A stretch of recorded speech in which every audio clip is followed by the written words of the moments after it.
একসময় একটা পুরানো ছাগল ছিল, তার 7টি বাচ্চা ছিল। তিনি তাদের যতটা ভালোবাসতেন ঠিক তেমনি একজন মা তার সন্তানদেরও ভালোবাসেন। সে বনে যাচ্ছিল, দুপুরের খাবারের জন্য গুল্ম এবং ডাল নিয়ে আসছিল। তিনি তার সমস্ত বাচ্চাদের ডেকেছিলেন এবং দুষ্ট নেকড়ে থেকে ভয় পাওয়ার জন্য তাদের সতর্ক করেছিলেন। সে প্রায়শই ভান করে, তবে আপনি তাৎক্ষণিকভাবে তার অভদ্র কণ্ঠ এবং কালো পাঞ্জা দিয়ে তাকে চিনতে পারবেন। বাচ্চারা সমস্ত কিছু বোঝে এবং তাদের মাকে আশ্বাস দেয় যে তারা খুব যত্নবান হবে। পুরানো ছাগল শান্তভাবে রওনা। অল্প সময় কেটে গেল, হঠাৎ কেউ দরজায় কড়া নাড়ল এবং একটি অভদ্র কণ্ঠে চিৎকার করল যে বাচ্চাদের তাৎক্ষণিকভাবে এটি খোলার উচিত, কিন্তু রুক্ষ স্বর থেকে বাচ্চারা বুঝতে পেরেছিল যে এটি একটি নেকড়ে। তারা জবাব দিয়েছিল যে এটি মায়ের কণ্ঠ নয়, তার কণ্ঠটি সদয় এবং সরু ছিল এবং এই কণ্ঠটি অত্যন্ত অভদ্র, যার অর্থ এটি একটি নেকড়ে। তারপরে নেকড়ে বণিকের কাছে গেল এবং নিজেকে এক বিশাল টুকরো চপ কিনে দিল। তিনি তা খেয়েছিলেন এবং তার কণ্ঠ পাতলা হয়ে গেছে। তিনি বাড়ি ফিরে এলেন, দরজা কুপোকাত এবং একটি পাতলা স্বরে কিডস জিজ্ঞাসাটি ওপেন করলেন। নেকড়ে জানালায় পা রেখেছিল এবং অপেক্ষা করে। বাচ্চারা তাকে দেখে এবং উত্তর দিয়েছিল যে মায়ের পাঞ্জা কালো নয়, সাদা ছিল, যার অর্থ এটি একটি নেকড়ে। অতঃপর নেকড়ে দৌড়ে বেকারির কাছে গেল এবং তাকে কিছুটা আটা দিতে বলল। নেকড়ে তার পাটাকে আটা দিয়ে অভিষেক করল। ভিলেন তৃতীয়বারের মতো দরজার কাছে এসে তার সাদা পাটি জানালায় রেখে নক করলেন। তারা বাচ্চাদের দেখেছিল যে পাটি সাদা ছিল এবং তারা ভেবেছিল যে এটি তাদের মা। তারা দরজা খুলল, কিন্তু তাদের সামনে একটি নেকড়ে ছিল। তারা ভীত হয়ে সমস্ত দিক থেকে ছড়িয়ে ছিটিয়ে শুরু করল। একটি বাচ্চা টেবিলের নিচে ঝাঁপিয়ে পড়েছিল, অন্যটি বিছানায়, তৃতীয় চুলার উপরে, চতুর্থটি রান্নাঘরে, পঞ্চমটি পায়খানাতে, ষষ্ঠটি ডুবির নিচে এবং দাদুর ঘড়িতে সপ্তম লুকিয়ে আছে। কিন্তু নেকড়ে সব খুঁজে পেয়েছিল, তার চোয়াল খুলেছিল এবং একে একে গ্রাস করেছিল। কেবলমাত্র একটি জিনিস তিনি খুঁজে পেলেন না, সবচেয়ে কনিষ্ঠ, যিনি ঘড়ির মধ্যে লুকিয়েছিলেন। তার ভরাট খেয়ে নেকড়ে চলে গেল। সে গাছের নিচে সবুজ ঘাড়ে প্রসারিত হয়ে ঘুমিয়ে পড়ল। শীঘ্রই বন থেকে একটি পুরানো ছাগল বাড়িতে এল। ওখানে কি দেখেছিল? দরজা প্রশস্ত ছিল। টেবিল, চেয়ার, বেঞ্চগুলি উল্টে দেওয়া হয়েছিল, ওয়াশবেসিনটি ভেঙে দেওয়া হয়েছিল, বালিশ এবং কম্বল বিছানা থেকে ফেলে দেওয়া হয়েছিল। তিনি তার বাচ্চাদের সন্ধান করতে শুরু করলেন, কিন্তু সে কোথাও খুঁজে পেল না। আমি তাদের নামে ডেকেছিলাম, কিন্তু কেউ উত্তর দেয়নি। তিনি ঘড়ির কাঁটা পর্যন্ত উঠেছিলেন এবং এর প্রতিক্রিয়ায় কনিষ্ঠ বাচ্চাটির একটি পাতলা স্বর ছিল। তিনি তাকে সেখানে থেকে নিয়ে গিয়েছিলেন এবং তিনি বলেছিলেন যে একটি নেকড়ে এসে সবাইকে খেয়ে ফেলল। ছাগলটি কিভাবে তার দরিদ্র বাচ্চাদের জন্য কাঁদল। অবশেষে সে বাসা থেকে চলে গেল এবং সবচেয়ে কনিষ্ঠ ছাগল তার পেছনে ছুটল। তিনি ঘাড়ে ঘাটে এসে দেখলেন একটি নেকড়ে গাছের কাছে শুয়েছিল যাতে ডাল কাঁপছে। তিনি চারদিক থেকে তার দিকে তাকিয়ে দেখলেন যে তার ফোলা পেটে কিছুটা চলছিল এবং ভেসে উঠছে। তিনি অনুমান করেছিলেন যে এগুলি তার সন্তান এবং তারা এখনো বেঁচে থাকতে পেরে খুব খুশি হয়েছিল। তিনি বাচ্চাটিকে যত তাড়াতাড়ি সম্ভব বাড়িতে চলে যেতে এবং কাঁচি, একটি সূচ এবং সুতো আনতে বললেন। এরপরে ছাগলটি নেকড়েদের পেট কাঁচি দিয়ে কাটল এবং সেখানে থেকে একটি বাচ্চা তার মাথা আটকে গেল এবং তারপরে অন্যরা লাফিয়ে উঠল। 6টি, এবং তাদের সাথে খারাপ কিছু ঘটেনি। কি আনন্দ ছিল! তারা মাকে জড়িয়ে ধরে লাফিয়ে লাফিয়ে নাচতে লাগলো।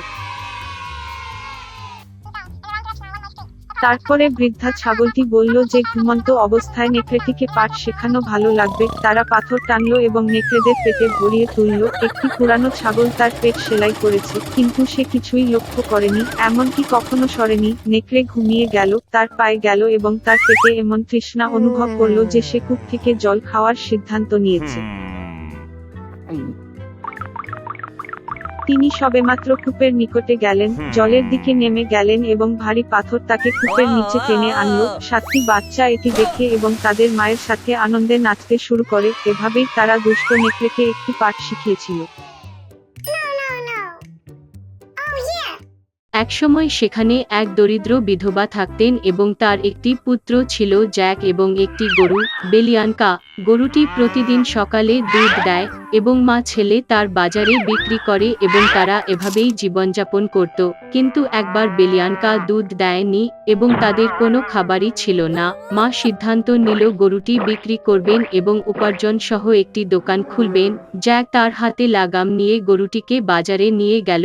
কোনো আশ্চর্য বৃদ্ধের সাথে তার সাক্ষাৎ হওয়ার চেয়ে খুব শীঘ্রই তিনি পৌঁছেছিলেন। তিনি বলেছিলেন যে তিনি শিমের জন্য জ্যাকের গরু বাণিজ্য করতে চান এবং এই কথাগুলি দিয়ে তিনি নিজের পকেট থেকে কয়েক মুঠো অদ্ভুত শিম বের করলেন। বৃদ্ধ লোকটি বললেন, এই মটরশুঁটিগুলি জাদুকরি, তাদের সন্ধ্যায় রোপণ করা প্রয়োজন এবং সকালে তারা খুব আকাশে বেড়ে উঠবে।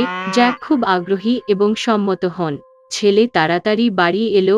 মা খুব রেগে গিয়েছিলেন যে তিনি পুরো এলাকায় দুগ্ধ গাভী কয়েকটি মুষ্টিমেয় শিমের জন্য দিয়েছেন। কিন্তু জ্যাক বুড়ো লোকটির কথা স্মরণ করল এবং সিদ্ধান্ত নিয়েছিল যে কিছুই করার নেই এবং আঙিনায় শিম লাগিয়েছে। তিনি তার অ্যাটিকের কাছে গিয়েছিলেন, দুঃখিত এবং ঘুমিয়ে পড়েছিলেন।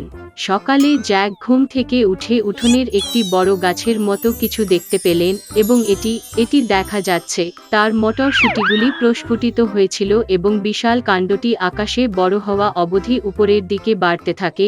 জ্যাক লাফিয়ে উঠল সিঁড়ির মতো। তিনি আরোহণ এবং আরোহণ এবং আরোহণ এবং আরোহণ। অবশেষে তিনি আকাশে পৌঁছেছেন।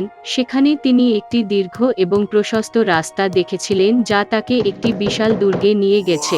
জ্যাক তার গেটে গিয়ে নক করল। গেটটি খোলা এবং একটি লম্বা মহিলা দোরগোড়ায় দাঁড়িয়ে ভয় হুড়মুড় করে। ছেলেটি সকালের নাস্তার জন্য কিছু চাইল। দৈত্য তাকে হিম উঠতে দিয়েছিল কিন্তু তাকে সতর্ক করে দিয়েছিল যে তার স্বামীর নজর কাড়বে না, কারণ সে নরখাদক। সে জ্যাককে রান্নাঘরে নিয়ে গেল, তবে তার নাস্তার অর্ধেক খাওয়ার সময় হওয়ার আগে হঠাৎ কারো পদক্ষেপ থেকে পুরো বাড়িটি কেঁপে উঠল। ছেলেটিকে অবাক করে নেওয়া হয়নি। সঙ্গে সঙ্গে চুল্লিটিতে ঝাঁপিয়ে পড়ে, আর ঠিক সেই মুহূর্তেই নরখাদকটি ঘরে উঠল। আচ্ছা, তিনি পাহাড়ের মতোই বড় ছিলেন। নরখাদকটি বিশাল বুক থেকে দুটি ব্যাগ সোনার মুদ্রা গুনতে বসেছিল। তিনি গণনা করেছেন। অবশেষে মাথা ঝাঁকতে শুরু করলেন এবং শামুক হতে লাগলেন। তারপরে জ্যাক আস্তে আস্তে চুলা থেকে উঠে গেল। নরখাদকটি পেরিয়ে এক সোনার ব্যাগ ধরল এবং ছুটে গেল শিমের ডাঁটাতে। তিনি বস্তাটি নিচে ফেলে দিলেন এবং অবশেষে নিজের বাড়িতে নিজেকে না পাওয়া পর্যন্ত তিনি কানটি নিচু হয়ে নিচে যেতে শুরু করলেন। জ্যাক তার মাকে তার সাথে যা ঘটেছিল তা সব বলেছিল এবং তার হাতে একটি সোনার ব্যাগ দিয়েছে।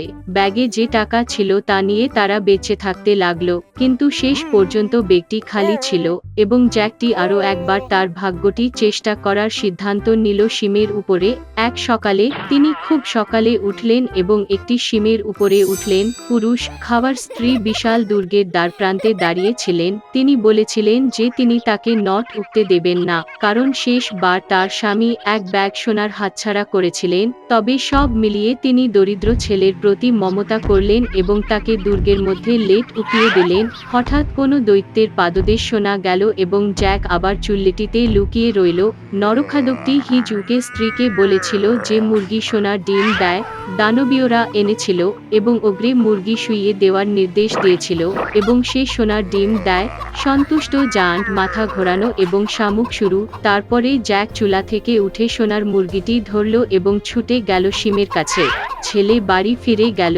তিনি তার মাকে একটি দুর্দান্ত মুরগি দেখিয়েছিলেন এবং তারা সোনার ডিম বিক্রি করতে শুরু করে। তবে শীঘ্রই জ্যাকের কাছে মনে হয়েছিল এটি যথেষ্ট নয় এবং তিনি আবার বিনের ডালের শীর্ষে তার ভাগ্য চেষ্টা করার সিদ্ধান্ত নিয়েছেন। এবার জানালা দিয়ে ছেলেটি দুর্গে উঠল। সে তামাটে একটা ঝাঁকেও ঝাঁপিয়ে পড়ে লুকিয়ে রইল। নরঙ্গাল এবং তার স্ত্রী ঘরে উঠল। দৈত্যটি ছেলেটির গন্ধ পেয়েছিল এবং তারা চুলায় তার খোঁজ করতে ছুটে যায়, তবে তিনি সেখানে ছিলেন না। তারা প্রতিটি কৌতুক এবং ক্রেন অনুসন্ধান করেছিল, তবে তারা তামার কড়াইয়ের দিকে তাকাতে ভাবেনি। অনুসন্ধানে মরিয়া ওগ্রে তার স্ত্রীকে সোনার বীণা এনে টেবিলে রাখার আদেশ দিল। অর্ডার নর্মাবলি তার সুন্দর শব্দগুলিতে ঘোরাফেরা করে। তারপরে জ্যাক চুপচাপ কলসির উপর থেকে উঠে সোনার বীণাটি ধরল এবং ছুটে গেল দরজার দিকে, কিন্তু বীণা জোরে বাজিয়ে নরকটি জাগিয়ে তোলে। জ্যাক মাথাচাড়া দিয়ে দৌড়ে একটি বিড়ির উপরে ঝাঁপিয়ে পড়ল আর বিশাল লোক তাড়া করছিল। জ্যাক নিচে নেমে তার বাড়িতে গেল আর তার মাকে চিৎকার করে বলল কুড়ালটি বহন করতে। মা হাতে একটি কুড়াল নিয়ে দৌড়ে বেরিয়ে গেল। ছেলেটি কুড়ালটি ধরল এবং শিমের কাটা কাটা শুরু করলো। অগ্রে স্টেমটি সহিংসভাবে দুলতে লাগলো এবং থেমে গেল। তারপরে জ্যাক আবার একটি কুড়াল দিয়ে আঘাত করলেন এবং বিনস্টাল কেটে ফেললেন। এটি ছড়িয়ে পড়ে এবং ভেঙে পড়ে এবং অগ্রে মাটিতে পড়ে ক্র্যাশ হয়ে যায়। সেদিন থেকে জ্যাক এবং তার মা আর কখনো দারিদ্রতা জানতেন না। তবে ছেলেটি খুব দুঃখিত হয়েছিল যে তাদের লোভের কারণে তারা প্রায় তাদের জীবন দিয়েছিল। তিনি প্রতিশ্রুতি দিয়েছিলেন যে তিনি আর কখনো চুরি করবেন না এবং পরিবারের ভালোর জন্য কঠোর পরিশ্রম করবেন।